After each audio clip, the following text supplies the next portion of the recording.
you can limit how those payments are being made. So you can give them specific instructions.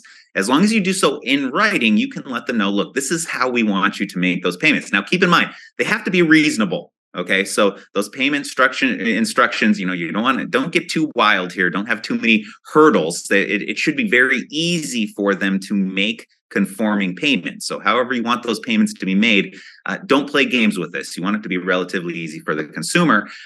You could maybe you're going to have an account. Maybe you're going to require that they have the account number with the payment, so you can help apply it in an effective manner. Maybe you have a coupon book that you've provided to them and say, hey, mail this in with the coupon.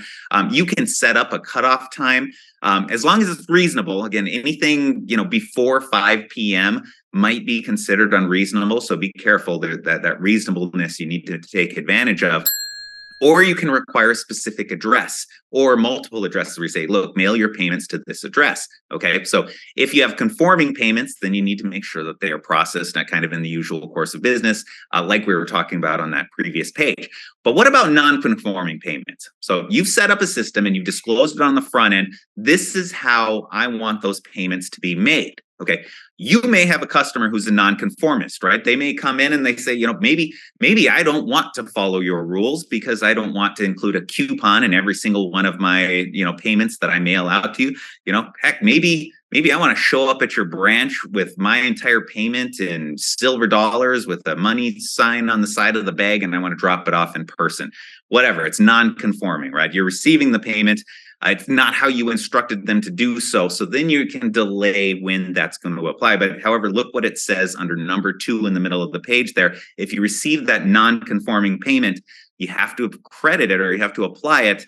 You have to credit that payment no later than 5 days after you've received that payment. Okay, so they didn't follow the rules, so you don't have to apply it right away. Maybe it's going to take you a little while to figure out, okay, they didn't follow the rules, so it might take us a little while to process this, but you have to credit it no later than 5 days after you've received it. Okay, so those are the special rules there.